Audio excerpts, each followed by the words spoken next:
Number 1, 06.7 Energy FM.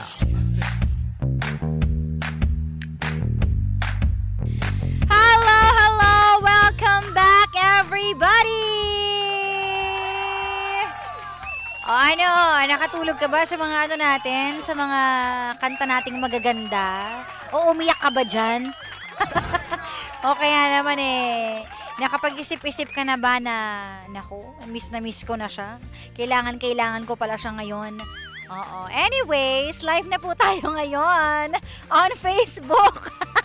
Kaya naman, hanapin mo yan sa Energy FM 106.7. Tapos, kapag nahanap mo na yung live natin, i-like and share mo yan. Hello po sa lahat ng mga natatraffic ngayon na at hindi pa nakakarating sa kanilang paroroonan. Konting pasensya pa, konting tiis pa. Parang ginawa mo sa jowa mo, di ba? Lahat ng pasensya, inubos mo, pati pagtitiis, lahat. O, nakarating ka ba sa patutunguhan? Sana nakarating ka, di ba? Kasi kung hindi, sayang lahat ng effort mo. Mahirap talaga yan. At speaking of pasensya at pagtitiis, nako, eto yung relate sa topic natin ngayon. Sa kwento ni Joseph. Kasi si Joseph ay 6 sila magkakapatid at mahirap lang sila. Tapos, tawag dito, 22 years old na siya nag-aaral. Pero yung mga classmates niya 18 years old. Ayan. Pero feeling niya parang may mali. Parang awkward ako sa ganito kasi dapat di na ako nag-aaral sa edad kong to. Dapat may work na ako or marami na ako narating or nakakailang sa mga classmate ko mas bagets, mas bata, di ba? Pero kailangan talaga nating itawid minsan yung mga ganyang bagay. Kahit nahihiya tayo, kahit na feeling natin hindi, napapanghinaan tayo ng loob. Kasi kapag nagpakain ka dun sa panghina ng loob mo, wala talagang mangyayari sa buhay mo, di ba? At feeling niya, sa age niyang 25 years old, wala pa rin siya na-achieve. Naku, Joseph, wag ka masyado magmadali, di ba? Minsan wala sa edad yan, ang mga pangarap natin. Minsan late dumadating, late di na-achieve, di ba mga pangga? O ito, tanungin natin ng isang, ng isang guest natin dito kung anong masasabi niya sa kwento natin. Hello? Hello?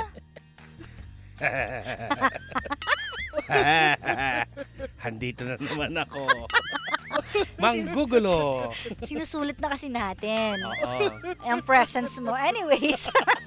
Matagal pa ako bago Okay. magbakasyon sa Japan. Talaga? Uy, ingat Yes. Anyways, sabi, ayan na naman. Palayasin ko na ba? Naka-live ako pero di ako nakikita sa live. Ayaw ka nila ipakita. Oo nga. Tawagin nyo na lang akong blind item. Ano nga ulit yung topic? Alam mo si Joseph, naiinip na siya. Kasi naaawa siya sa mga magulang niya na feeling niya wala siyang nagagawa. Diba? Dahil 6 nga naman sila magkakapatid, tinatawid sila ng magulang, pero alam mo yun, hindi niya matulungan. At naiinip na siya dahil wala pa rin siyang success story. Parang Nag-aaral ganon. pa rin siya. Ang alam ko, graduate na siya, hindi na tayo nakinig na maayos. Kaya, Nakagraduate na yata siya kasi 25 years old na siya ngayon. Pero parang feeling niya wala pa siya na-achieve sa buhay. simple lang naman. Maghanap siya ng trabaho, wag siyang batugan. Hoy!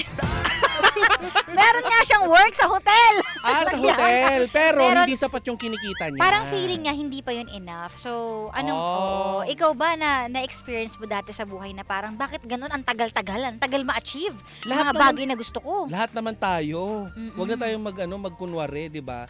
Lahat tayo nagdadaan sa ganyan. Na naiinip din, oh. Oo, naiinip ka, na-frustrate ka kasi parang ang bagal ng proseso ng pagyaman. Oo. 'Di ba? Pero tandaan mo na hindi ka makakaangat sa itaas kung hindi ka dadaan sa baba.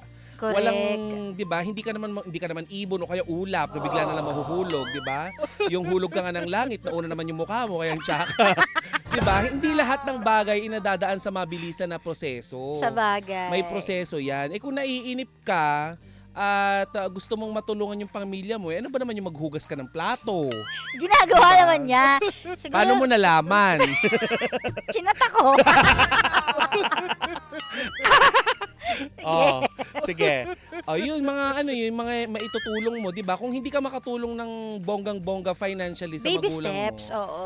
Oo. Alam mo, kahit yung mga little things, malaki na rin yun Mm. 'di ba? Tsaka saan ba nagsisimula? Minsan sa mga maliliit na bagay, 'di ba? Oo. Sa hotel siya nag-work. Unti-unti yan, oo. O edi, gumawa siya ng paraan para makapag-extra pa ng trabaho, magnegosyo Oo. ka. Tama. Tandaan natin Unti-unti. na, oo, maging resilient ka. Resilient. Wow, social.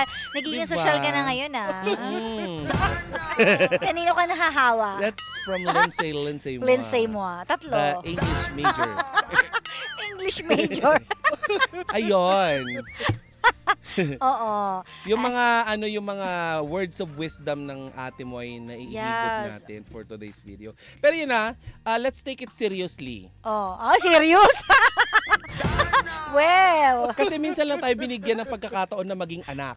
Oo, 'Di ba? Dahil tama. hindi habang buhay, ang mga nanay natin, ang mga tatay natin ay nandyan. Mm-mm. 'Di ba? Hindi ka na maituturing na anak kung ulilang lubos ka na. Oo. So isang beses lang ibibigay sa atin ng pagkakataon para maging anak. Kaya hangga't maaari, kung meron ka pa namang kakayahan na buhayin yung magulang mo at ibigay sa kanila yung best mo, edi gawin mo. 'Di ba? Kung kulang yung kinikita mo, edi gumawa ka ng paraan. Tama. Hangga't nabubuhay ka, meron kang pwedeng gawin. Yan, hanggat Diba? buhay may Mamakla ka, pag-asa. mga Oh, ganun. Ay, hindi. Sorry. hanggat buhay may pag-asa. Pero ito may Mm-mm. malupit na question dito. Paki-spell daw yung resilient. May S yun. Kayo na yung bahala. Ano, iaasa nyo lahat sa akin? Ano ako, DSWD? Lahat na lang itutulong ko sa inyo? Galit na galit ka naman. Ano pa? Oo, yun Tapos pa. ano pa yung inaarte-arte niya si Joseph? Ay, sorry. Huwag mo awayin si Ay, Joseph. sorry. Caller. Hindi, Ay, ano nyo pala yun? nalulungkot nga siya eh. Pero for sure maraming mga nakaka-relate sa atin na ganyan, no? Oo. Yung parang lalo na inggit na siya sa mga classmates niya. Kasi minsan, di ba na-experience mo na yun? Halimbawa, yung mga classmate mo, yumaman na ikaw andun pa din. Yung mga naging successful na sila in life, yung wini-wish mo sana ako din ganun. A few days ago, Diba? nag-post ako ng ganyan sa Facebook ko. Ng Oo. voice, parang ganyan din. Na parang naiinip, Oo. yung frustration mo, todo na. Kasi yung iba, nauungusan ka na. Oo. Yung iba, nasa abroad na. Oo. Namumuhay ng payapa, kumikita ng malaki. Pero hindi mo kasi nakikita na nilalagay ka ng universe o ng Diyos doon sa tamang path na tatahakin mo para sa mas marangyang buhay. Oo.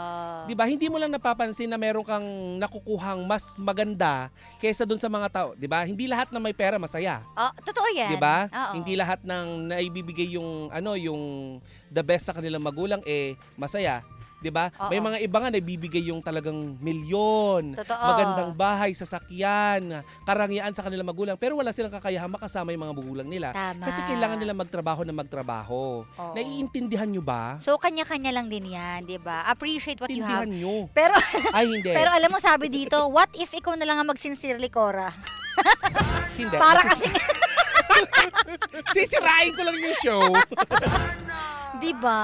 Mm-mm. So, wag lang tayong panghinaan ng loob. Just keep going and don't stop. Ikaw, di ba ano ka? Ang tagal ba? Breadwinner. Oo, ang tagal din. Actually, hanggang ngayon, feeling ko, hindi ko pa na-achieve yung mga bagay. Pero pag, well, looking back, oo nga no, wag na akong masyadong magreklamo. Huwag kang- Kasi, oo. kasi at some point, may mga natupad din naman ako. Tsaka Kung masaya ang i-compare mo sa magulang mo. dati, 'di ba? Yung dati na talagang nakikitira lang kami, room for Oo. rent. Yung Ngayon, yung lutuan namin, yun na lahat. Doon ka magpiprito, magpapakulo ng tubig, tsaka magsasaing. Kung Ganong yung level. pinagprituhan nyo, yun na din yung pangligo nyo, ganun. Uy, sobra ka. Hindi naman panligo. Yung pinagprituhan yun din shampoo nyo. Kaya nga. Ang dumi ng pamumuhay ng ganun. Ikaw, ano yung na-experience mo before na parang masaklap? Na looking back ngayon, ay, Looking yung ganun, back, na parang masaya ako kahit paano ngayon. Yung ah, struggle mo before na pinakamalala. pinakamalala is yung hindi ko kayang dalawin yung nanay ko anytime na gusto ko kasi wala akong Dahil? pamasahe. Pamasahe. Ngayon pwede ko na siyang puntahan kasi may kotse ako. Oo, may panggas ka. Ganun. Oo. Kaya wala akong reklamo. Kasi ang daming taong mas hindi pinalad kaysa sa akin. Oo. Yun siguro yung pinaka the best na gawin natin bago tayo magreklamo. Itignan muna natin pinagdadaanan ng iba. Correct. Hindi man tayo pare-parehas ng pinagdadaanan, pero Oo. alam natin na may kanya-kanya tayong struggles. Tama. Kaya tigilan nyo yung kaka-arte nyo. Tigilan Pero nyo yung alam mo- kaka-voicemail nyo kay DJ Kara. Oy, wala na akong sure pag tinigilan. Sorry. Pero ang sabi dito, ilabas daw si Tita Cora, sino ka daw? Ha? Sino ka daw ba? sa itsura ko ngayon. Oo, sa itsura mo ngayon. Ako po ay taong repolyo. Black broccoli. O, di ba? Alam mo, at some point, looking back, marami tayong pwedeng i-share na naranasan ko yun dati. At ang sarap ikwento nun kapag feeling mo ngayon, nagkakameron ka na. Tanungin naman si Lindsay mo. Ayan, ilabas natin ang Ayan, camera ang please. girlfriend mo sa radio. Lindsay. Mwah! Magandang hapon. Magandang umaga. Ay, teka lang. Wala siyang mic. Ayan, Ayan. hello, mic test. 1, 2, 3. Ayan, meron na. Hepe. Ilatatapat muna natin ang mic. Oo. At itutok natin yung webcam. Webcam! Very luma. Very luma. Uy, hindi tayo. Asan na tayo. sila? Ayan. Ayan. Ayan. Naririnig niyo na po si Lindsay pero wala pang camera, no? Oo. Oo. Si Lindsay Ayan. mo, si Cara yung nag-invento niyan. Hindi naman ako Lindsay mo. Uy, hindi ka nag-iisa kung nga kara-kara mo din. Kora-kora mo. Oo. Nakakaloka, Ayan. diba? Ano Pero yung ayan, i-share mo na tanungin dati? natin kay Lindsay kung ano Ako yung nagugulat. pinaka-struggle na na-experience niya before na naaalala pa rin niya ngayon. And looking back, parang, ay, at least ngayon kahit paano, yung gano'n. Ano girl, naalala ko nung college ako dahil tatlo kaming sabay-sabay na nag-college na magkakapatid. Siyempre Oo. mahirap yung buhay, mahirap Oo. yung pera. Oo. Alam mo, pumapasok ako noon ng pantalon ko butas. Sa pinakapundiyo. Doon Ano yung mismo pundiyo? sa Oo, Hipaichi? Oo, kasi hindi Sa naman gitna? sa singit. Sa Sa singit. singit. Ganyan. Tapos yung damit ko noon parang paulit-ulit lang siya palagi. Kasi yun lang din yung nilalabay. Kasi ma-t-shirt akong tao eh. Oo. Ganyan. Tapos yung pantalon ko, isa lang. Kasi yun yung favorite na pantalon ko. Then hindi ko napansin na butas na pala siya. Oh, kakagamit. Kakagamit kasi yun at Oo. yun lang din. Nilalabhan-labhan ko lang. Ah. So parang ngayon, hindi pa man din ako ganun ka-successful. Pero may mga bagay na naging okay ako. Na-appreciate mo na ngayon. Oo, sa tulong ni Lord, yun nga, yung parang nagkatrabaho ka ng maayos, tapos may sobra, ganyan. Oo. Huwag ka iyak. Dapat, ayun. So, yun. Ngayon, thankful kasi parang paunti-unti lahat, hindi naman sa lahat ng gusto mo nabibili, pero getting there. Oo. Parang anytime na gusto mong umalis, makakaalis ka. Na-experience mo na ba yung wala kang baon sa school, ganun? Oo, almost kasi ipang papamasahe mo yung binibigay sa'yo. Ganyan. Ano lang kinakain mo? Yung Ew. kamuting kahoy. Ang arte mo, ha? Kamuting kahoy. Lagi sa aircon. Yung kasaba, parang yun nabibilin mo sa, kasi may dadaanan akong palengke, tapos bibili ako, Oo. tapos maghapon na yun. Yun na yung pagkain mo sa Sana buong all. araw. Ganyan. Nakikihingi ka sa classmate mo? Hindi kasi Ay, mahihain mahihain ako. ka. Ganyan. Talaga? Wala kami nadadaan ng mga ganyang kamuting kahoy nun. Talaga? Talaga? Oo. Sa bundok Parang- ba kasi, baka ube-ube at saka mga ano yung dinadaanan mo. Hindi kami sa bundok, no? Sorry. Nakatira kami sa ulap. Ay, Sa ulap. diba? Oo, at least na-appreciate mo. O yan, pinapatawag na po si Lindsay mo, ha? But Kaya naman, anyway, at least, di ba? But anyway, oo, at saka hindi man natin maibigay yung mga pinaka-the best na kagaya ng iba sa ating mga magulang. oo. Huwag tayong ma-frustrate. Totoo. Kasi yung, alam mo yung, siguro naman yung pagiging mabuting anak mo, isang malaking kayamanan na Ay, yun. totoo yan. Diba? Yung pagiging mabuting anak mo, enough na yun eh. More than enough pa nga yun eh. Mm-mm. Kasi 'di ba minsan di natin may mga anak na iiwan agad yung magulang or mag-aasawa agad para Mm-mm. makatakas. O kaya naman magbibisyo, yung ganun, or Mm-mm. pasaway, nagiinom, or kung ano-anong ginagawa. Syempre, ang kahihiyan ng anak, kahihiyan din ng magulang yan. Mm-mm. Kung Kasi anong kapag ginagawa nakagawa mo. ka ng mali, di ba? Ang tatanungin, Oo. kaninong anak ba yan? Oo, sino magulang niyan? Sino nagpalaki Oo. dyan? Bakit ganyan ugali niyan? So, 'di ba? So, kahihiyan din ng mga magulang. Pero pag mabait ang anak, ay, sino kayo nagpalaki dito? Ganon. Mm-mm. So, 'di ba? Minsan may mga ganun na iniiwan na agad yung magulang. Kaya yung pagiging mabuting anak, enough talaga 'yun. Mm-mm. Na Kaya success ikaw 'yun hindi para ka sa magulang. makapag-jowa. Ay! Kasi di ba priority mo ang iyong Oo, pamilya? kaya nga. Ikaw, ano pa mga pangarap mo na gusto mong tuparin? Kay Mami. Sa yun overall in general. Gusto ko si Mami Grace, palagyan siya ng silicone sa dibdib. Oy, Mami Grace. Nakikinig ka ba ngayon? Bakit silicone? Gusto ko siya pabalakangan, gano'n. Bakit yun ang pangarap mo? Pa-no-sleep. Akala ko naman yung bahay, lupa. Hindi, gusto ko Silicone siyang, pala. gusto kong maging malakas pa siya. Ah, Tapos ipasok ko siya ng trabaho. saan trabaho? Para hindi Saan siya mag-work? para hindi mo na kailangang ibigay sa kanya. Siya nang humabot ng pangarap. So, pagtatrabahuin mo. Oy, peace tayo mo, Dra. Sa tingin mo, anong bagay sa kanyang work? Ano? So, siya mag-a-apply. Parang bagay sa kanya yung mga... Saan? Sige, galingin mo sa mga Hindi siya pwede mag-teacher. mag-teacher. Teacher, baka Bakit? matanggal Masungit? kagad siya ng lisensya. Masungit ba siya pag nag-teacher siya? Oo, hindi. Sa Ano tingin mo, siya? anong gagawin siya pag nag-teacher Stricto. siya? Stricto si Mudra. Ah. Oo. Ayun nga, sana Ano na maging lang malakas work? pa siya para maipasok ko siya ng work. Sige. Ano kaya mo? Para Ano siya kaya umabot work? ng pangarap niya. May pangarap din ako eh. Kanya-kanya tayo. Sakit ang dibdib ko sa'yo. Comment down nga kung kayo ganun din kayo. Gusto niyo pa. Bastos ka. Pinahirapan mo yung nanay mo. Malusog pa naman si Mami. Kaya pa, di ba Mi? Pwede, mag-walk ng dogs yon. Pwede yun. Oo, Ano mag-walk kaya- siya ng... Nakisali. Alam mo na, Mi. Oy, pero nakaka-relax daw yun pag nag-walk ka ng dogs. di ba? Oo. O, yun. Di ba? Sige. Pangit naman kung siyang niwalk ng dog. Mamaya may mag-message sa kanya, nangangailangan po ba kayo ng work? Napanood ko po kasi sabi ni Tita Sabi ni Tita Cor, abutin mo daw yung pangarap mo. Huwag mo daw iasa sa kanila. Diyan ko. Hello sa mga kapatid Oo. ko. Pangarap naman para sa sarili mo.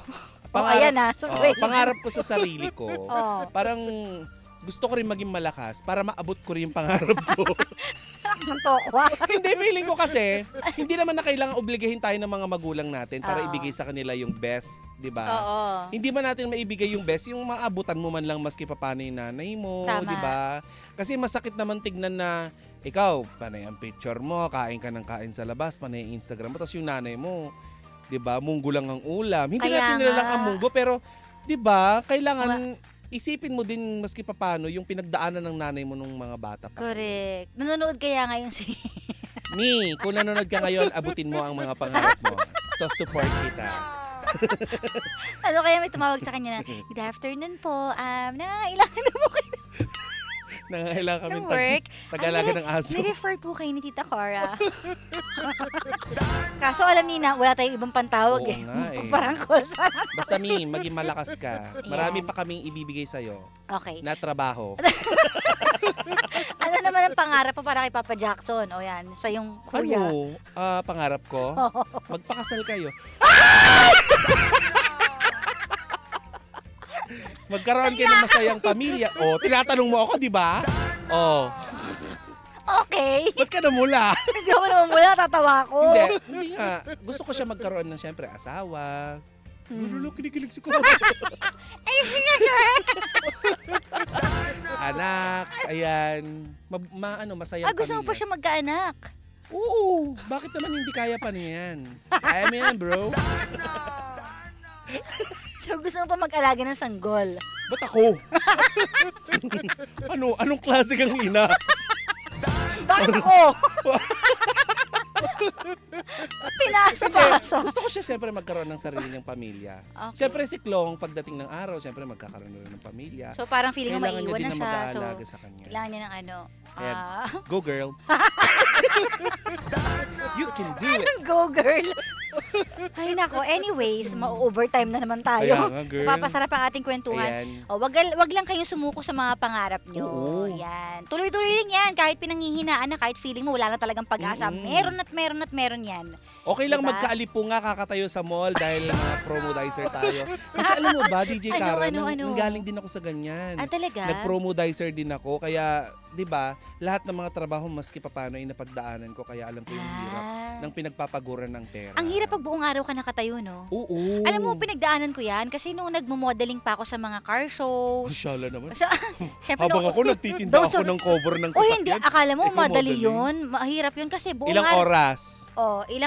Ilimang oras ka nakatayo tapos naka-heels. Ah. Naka-heels ang sakit nun sa paa, paltos-paltos yung paa ko nun. Hindi ka naka-flats, naka-heels. Tapos lagi ka naka-smile kailangan kasi anytime may dadaan para magpa-picture. So akala lang nila madali. Ang hirap kaya mag-heels na nakatayo buong araw. Correct. Di ba? Ang sakit nun. Pinagdaanan ko Pero lahat look at ng you yan. now. Oo. Ilang Kaya ang oras ka sarap na din sa nakaupo. pakiramdam. Nakaupo na lang, di ba? Totoo nga. Looking back, no, mako-compare mo pala talaga.